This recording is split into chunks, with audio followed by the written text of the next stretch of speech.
মনে করি ইসলামী শাসন ব্যবস্থা মানে ইসলামী শাসন ব্যবস্থা কায়েম হয়েছে মানে কালকে থেকে মনে হয় আমার হাতের কবজি কাটা শুরু হয়ে যাবে। আমরা মনে করি ইসলামী শাসন ব্যবস্থা চালু হয়ে গেছে তো মানে আর জীবনে কোনো মেয়ে পর্দা ছাড়া বের হতে পারবে না। আমরা মনে করি ইসলামী শাসন ব্যবস্থা কায়েম হয়ে গেছে মানে পুরা দেশে কোনো টিভি সিনেমা কিচ্ছু চলতে পারবে না।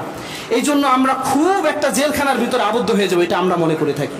আল্লাহর কসম করে বলি, একবার যদি কেউ ইসলামী শাসন ব্যবস্থার মজা বুঝে যায়, ইসলামী শাসন ব্যবস্থার মজা বুঝে যায়, তাহলে সে কখনো ইসলামী শাসন ব্যবস্থা ছাড়া বিকল্প কোনো ব্যবস্থাই সে চিন্তাই করতে পারে না। রাস্তা দিয়ে ওই যে পুলের উপরে বসে পুল ঝাঁকাইতেছে, কেউ এই পাশ থেকেও যাইতে পারে না, এই পাশ থেকেও যাইতে পারে না।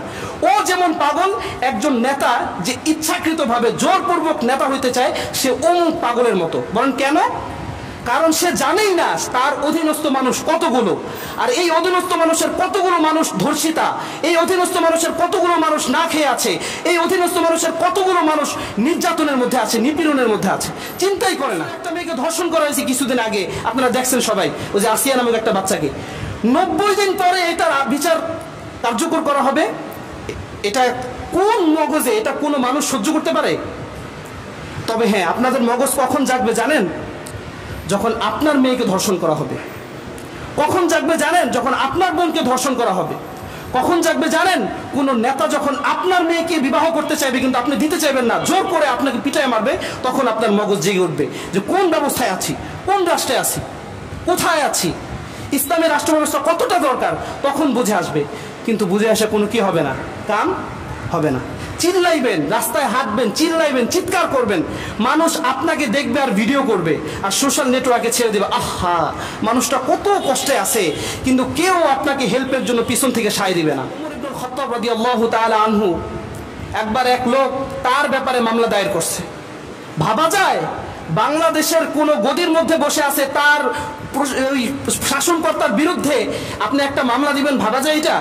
পরশুদিন আপনাকে খুঁজেই পাওয়া যাবে না, দুনিয়া থেকে উদা হয়ে যাবে। সারিকু ওয়াস-সারিকাতু ফাকতাউ আইদিয়াহুমা জাযাআন বিমা কাসাবা নাকারাম মিনাল্লাহ ওয়াল্লাহু আজিজুল হাকীম। কুরআন শরীফে আল্লাহ তাআলা সূরা মায়েদার মধ্যে বলেন, যদি কেউ চুরি করে তাহলে তার হাত কেটে দাও, যদি কেউ জিনা করে, যদি অবিবাহিত হয় তাহলে তাকে দৌড়া মারো, আর যদি বিবাহিত হয় এই তাকে কতল করে ফেলো, বিবাহিত হয়ে থাকলে। এটা কিসের আইন? কোরআনের আইন। এই ব্যাপারে কোনো সন্দেহ আছে? নাই। কোরআনের আইনটা কি এটা যদি আপনাদেরকে বুঝাইতে যাই, মৌমাছির বাসায় আপনারা দেখবেন যে মৌমাছির বাসায় মৌমাছিরা যখন মধু নিয়ে যায়, বিভিন্ন মৌমাছি দেখবেন মিঠাইয়ের দোকানে মিঠাই খাইতেছে, চিনির দোকানে চিনি খাইতেছে, কিন্তু মৌমাছির জন্য একটা নিয়ম নীতি আছে তার বাসার জন্য। কি নিয়ম? যে কোনো ভেজাল মধু, কোনো ভেজালযুক্ত জিনিস, মধু ছাড়া অন্য কোনো জিনিস ওই চাকের ভিতরে ঢুকানো যাবে না। আমার কথা বুঝতে পারলেন? এখন যদি কোনো মৌমাছি মধু বাদে, ফুলের মধু অথবা খাঁটি মধু, অথেন্টিক যে মধুটা, এটা বাদে অন্য কোনো কিছু থেকে মধু আহরণ করে, যেমন মিঠাই, চিনি ইত্যাদি থেকে যদি মধু নিয়ে যায়, তাহলে তার চাকের একটা আছে, ওই চাকে একটা রানী থাকে, দুইটা জল্লাদ থাকে। আগে মধুটাকে সুন্দর করে যাচাই বাছাই করে তারপরে চাকের ভিতরে কি করে, ওইটাকে সংযুক্ত করে। কথাটা বুঝতে পারলেন? এখন ব্যাপার হচ্ছে, যদি ওই মৌমাছি ভুল মধু এনে থাকে তাহলে দুই পাশ থেকে দুই জল্লাদ তাকে টান দিয়ে ছিঁড়া ফালাই দেয়। এর ফায়দাটা কি? ফায়দা হচ্ছে আমরা সব সময় মৌমাছির চাক থেকে একদম অথেন্টিক মধুটা পাই, একদম খাঁটি মধুটা আমরা সংগ্রহ করি। এখন ব্যাপার হচ্ছে, এই মৌমাছির চাকে অথেন্টিক মধু আসার পিছনে কারণ কি? কারণ হচ্ছে তাদের এই নিয়ম নীতির উপরে তারা এককভাবে বদ্ধ থাকার কারণে তাদের এই মধু চাকের ভিতরে একদম খাঁটি মধুটা পাওয়া যায়। ইসলামী রাষ্ট্র ব্যবস্থা ঠিক তাই, ইসলামী রাষ্ট্র ব্যবস্থা একদম ঠিক তাই।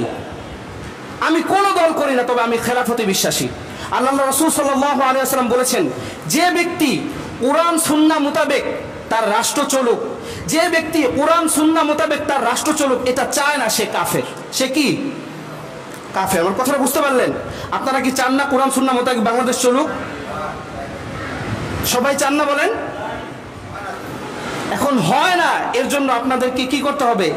ইসলামী রাষ্ট্র ব্যবস্থা যেভাবে কায়েম হয়, কোনখানে কায়েম হয়, কিভাবে কায়েম করলে হবে এই ব্যাপারে আপনাদেরকে অগাধ জ্ঞান লাভ করতে হবে। খালি প্রশ্ন করবেন, ছোট ছোট একটা জিনিস দেখবেন এক জায়গায়, আর প্রশ্ন করবেন হুজুরের কাছে, হুজুর এই জায়গায় এটা দেখেছিলাম, ওটা দেখেছিলাম, এটা দিয়ে কখনো ইসলামী রাষ্ট্র ব্যবস্থা কায়েম হবে না। এর জন্য করতে হবে কি, আপনাকে এই ব্যাপারে পড়াশোনা করতে হবে যে পূর্বেকার জামানায় ইসলামী রাষ্ট্র ব্যবস্থা কিভাবে কায়েম করছে। আমাদের রাষ্ট্র ব্যবস্থা তো এমন, কিছুদিন আগে একজনের মেয়েকে বিবাহ করতে চাইছে, বিবাহ করতে দেয় নাই, তাকে জোর জবরদস্তিমূলক মেরে ফেলছে। এটা হচ্ছে আমাদের রাষ্ট্র ব্যবস্থা। সেখানে তার বিচার করা হয়েছে কিনা এটা আমরা জানি না। ছোট্ট বাচ্চা 8-9 বছরের বাচ্চাকে ধর্ষণ করে মেরে ফেলা হয়েছে, 90 দিন পর্যন্ত টাইম দেয়, অথচ স্পষ্ট আমাদের সামনে কি এটা একটা অপরাধ, কিন্তু তার কি বিচার হয়েছে কিনা আদৌ আমরা জানি না। আমাদের রাষ্ট্র ব্যবস্থা তো এমন যে ঘরের মেয়েকে ধর্ষণ করা হয়েছে, এই ব্যাপারে আদালতে আপিল করা হয়েছে, ওইখান থেকে বলা হয় ধর্ষককে জেল দেওয়া হয়েছে। সারা জীবন ওই মেয়েটা এই ধুকে ধুকে ধুকে ধুকে মরে যায়, শেষ পর্যন্ত মেয়েটা আত্মহত্যা করতে বাধ্য হয়, কিন্তু ছেলে এদিক দা সাহসী পুরুষ যে সে 2টা ধর্ষণ করছে। আমাদের রাষ্ট্র ব্যবস্থা তো এত খারাপ অবস্থা, এটা বলতে গেলে আপনাদের অনেক কষ্ট লেগে যায় যে কেন হুজুর এইগুলা বলে। ইসলামী রাষ্ট্র ব্যবস্থা কি? হযরত ওমর রাদিয়াল্লাহু তাআলা আনহু, রাসূল সাল্লাল্লাহু আলাইহি ওয়াসাল্লাম, আবু বকর রাদিয়াল্লাহু আনহু, ওমর রাদিয়াল্লাহু তাআলা তারা ইসলামী রাষ্ট্র ব্যবস্থা দেখাই গেছেন। পরবর্তীতে আরো কয়েকজন ইসলামী রাষ্ট্র, হযরত উমর ইবনে আব্দুল আজিজ, সুলতান সালাহউদ্দিন আইয়ুবী, তারা ইসলামী রাষ্ট্র ব্যবস্থা দেখাই দিয়ে গেছেন। হযরত ওমর রাদিয়াল্লাহু তাআলা আনহু কি রাষ্ট্রনীতি চালু ছিল? হযরত ওমর রাদিয়াল্লাহু তাআলা আনহু রাসূলের সাহাবী, দ্বিতীয়তম খলিফাতুল মুসলিমিন, খলিফাতুন নিসফিল আরদ, পুরা অর্ধ জাহানের বাদশা ছিলেন ওমর ইবনে খাত্তাব রাদিয়াল্লাহু তাআলা আনহু। তিনার নীতি ছিল কি? মিশরের গভর্নর ছিলেন হযরত আমর ইবনুল আস রাদিয়াল্লাহু তাআলা আনহু। হযরত ওমর রাদিয়াল্লাহু তাআলা আনহু আমর ইবনুল আস রাদিয়াল্লাহু তাআলা আনহুকে মিশরের গভর্নর বানায় পাঠাইছেন। তো ওইখানে আমর ইবনে আসের ছেলে, ওইখানে একটা দৌড় প্রতিযোগিতার আয়োজন করা হয়েছে। কি প্রতিযোগিতা? দৌড় প্রতিযোগিতা। তো এই দৌড়াদৌড়ের ভিতরে অনেকে অংশগ্রহণ করছে।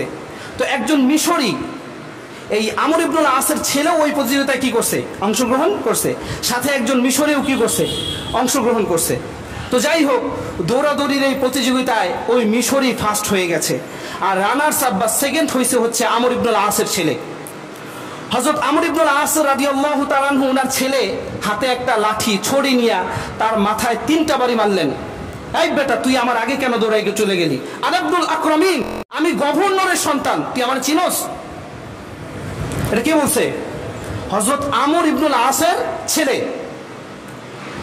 উনি কাউকে কিচ্ছু বলেন নাই। ওই ছেলেটা মদিনায় আসলেন, খলিফাতুল মুসলিমিন হযরত ওমর ইবনুল খাত্তাব রাদিয়াল্লাহু আনহুকে বললেন যে হযরত, আমার সাথে এরকম একটা ঘটনা ঘটে গেছে, এখন আমার কি করা উচিত? হযরত ওমর রাদিয়াল্লাহু তাআলা আনহুর চেহারা লাল হয়ে গেল।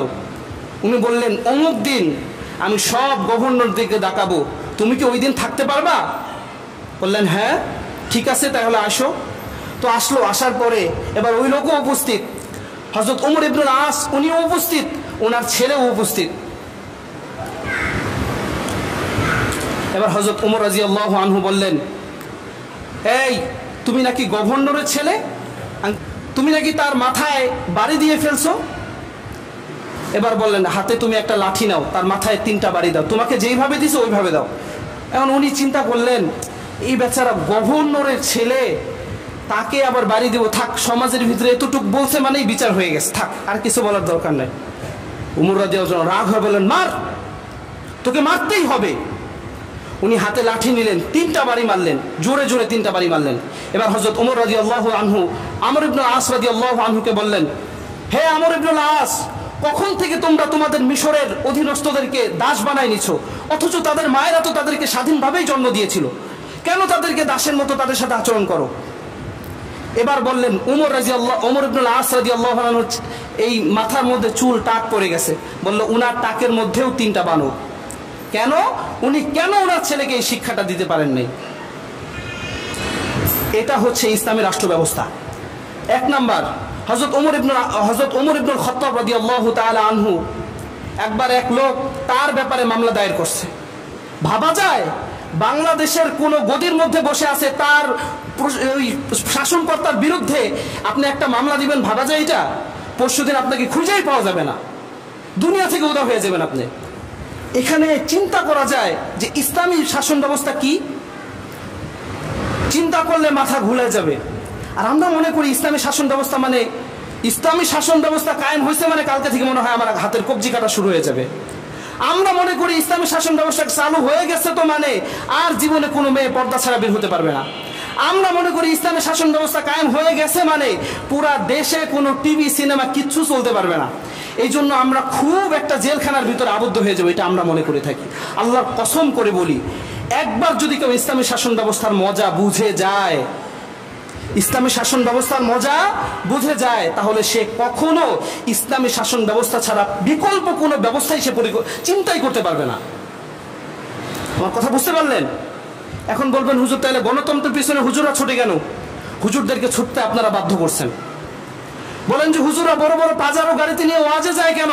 হুজুরদেরকে আপনারা ওই পাজারো গাড়িতে উঠাইছেন। হুজুররা বড় বড় প্রাইভেট কারে করে ওয়াজে যায় কেন? ওই প্রাইভেট কারে চড়ার জন্য আপনারা বাধ্য করছেন। কেন? বলে হুজুরের যোগ্যতা কি? হুজুরের খুব ভাইরাল। সে কি কোরআন হাদিসের তাফসির জানে নাকি জানে না ওটা দিয়ে জানার বিষয় না। হুজুরে কি খুব ভাইরাল, হুজুরকে ইউটিউব ফেসবুকে সার্চ দেওয়ার লগে লগেই পাওয়া যায়, এটা হচ্ছে হুজুরের যোগ্যতা। এমন অনেক বক্তা আছে আমি এখানে দাঁড়ায় বলতে পারি, যেই বক্তারা কোরআন হাদিসের তাফসিরের তও বোঝে না, তাদেরকে জোর করে আপনারা সুরের কারণে এত উপরে উঠাই দিয়েছেন যে তারা এখন প্রাইভেট কারে চলে। আবার জামিয়াতুস সুন্নাহর এত বড় শায়েখ এখান দিয়ে হাইটা যায়, অনেকে সালামি দেয় না। তো এই দোষটা কাদের বলেন? এই দোষটা আমাদের নাকি আপনাদের?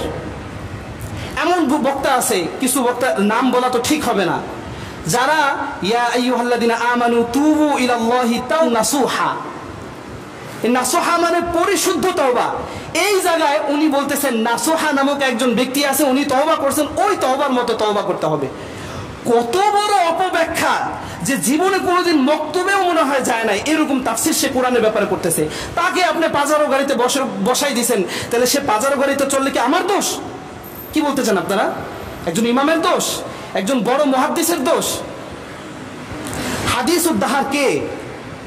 হাদিস উদ্দাহার হচ্ছেন হযরত আহমদ ইবনে হাম্বল রাহিমাহুল্লাহ। উনাকে বাদশাহের সাথে কথা হয়েছে, যুক্তি হয়েছে কোরআন হাদিস নিয়ে। যুক্তিতে বাদশাহ এক আর উনি হচ্ছে আরেক পক্ষ, কিন্তু কোনোভাবেই বাদশাহ ওনার কথা মানবে না। কিন্তু উনি জানেন হক হচ্ছে এইটা। হক কি? এইটা। এইটা যদি না মানো তাহলে তোমার পথে আমি চলতে রাজি নই। এবার বলে ঠিক আছে, তুমি যদি আমার পথে না চলো তাহলে চলো আমার সাথে। ওনার গলার মধ্যে জুতার মালা পরাইলেন। কি পরাইলেন? জুতার মালা পরাইলেন। এবার কিছু মানুষকে বললেন তাকে টানতে থাকো, আর পিছন থেকে দুষ্ট দুষ্ট ছেলেরা ছোট ছোট পাথরের কণা নিক্ষেপ করতেছিল। নাউজুবিল্লাহি মিন যালিক। তো আহমদ ইবনে হাম্বল রাহিমাহুল্লাহ একবারও বিচলিত হন নাই, কোনো কান্নাকাটি করেন নাই। তবে একজন আলেম আয়েশা ওনাকে এমনি একটা ফু দিছেন। কি করছেন? সামান্য একটা ফু দিছেন। উনি অঝরে কান্না করে দিয়েছেন। বলতেছেন কি ভাই, আপনাকে মানুষ এত লাঞ্ছনা করতেছে, আপনি কান্না করতেছেন না, আর একজন আলেম আয়েশা সামান্য একটা ফু দিল আর আপনি কান্না শুরু করে দিলেন। বলে ভাই, আমি যে হক এটা তো ওই আলেম জানতো।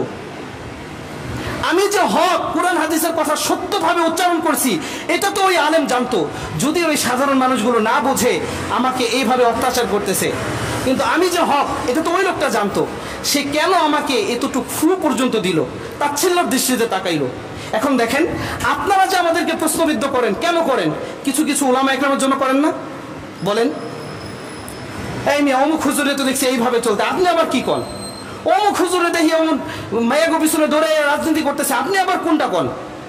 বলেন না আপনারা। এখন আমরা কি করতে পারি? তো যাই হোক, ইসলামের রাষ্ট্র ব্যবস্থা যদি কখনো কায়েম হয়ে যায় তাহলে আল্লাহর কসম করে বলি কখনো আপনাকে নির্যাতিত নিষ্পেষিত হবেন না, ইনশাল্লাহ সুম্মা ইনশাল্লাহ। আর এটা সবচেয়ে বড় উদাহরণ হচ্ছে আফগানিস্তান। আপনি যান আফগানিস্তানে, যে দেখেন তাদের রাষ্ট্রনীতি কি, তাদের রাষ্ট্র ব্যবস্থা কি, তারা কিভাবে কোন নীতিকে অনুসরণ করতেছে। আমাদের দেশের যে রাষ্ট্র ব্যবস্থা, আপনি একটা মামলা আদালতে উঠাইবেন, আপনারা সবাই এখানে আদালতের মোটামুটি ভুক্তভোগী আছেন। 10 বছর 12 বছর পর আপিলে ওইটার মাত্র শুনানি হবে, শেষ হবে। এখানে কেউ অস্বীকার করতে পারবেন, কিন্তু কেউ মুখ দিয়ে উচ্চারণ করারও সাহস পায় না। বললেই গুম হয়ে যেতে পারে, বললেই খুন হয়ে যেতে পারে। আমাদের একটা মামলা আছে, জমির বিষয়ে মামলা, আদালত কেস। আজকে মনে হয় 13 বছর হয়ে গেছে, শুনতেছি আরো 10 বছর পরে হয়তো বা এটা শুনানি আসবে। নাউজুবিল্লাহি মিন যালিক। ইসলামের রাষ্ট্র ব্যবস্থা এটা না, ইসলামের রাষ্ট্র ব্যবস্থা এটা না। একটা মেয়ে, 9 বছরের একটা মেয়েকে ধর্ষণ করা হয়েছে কিছুদিন আগে, আপনারা দেখছেন সবাই, ওই যে আসিয়া নামক একটা বাচ্চাকে। 90 দিন পরে এটার বিচার কার্যকর করা হবে।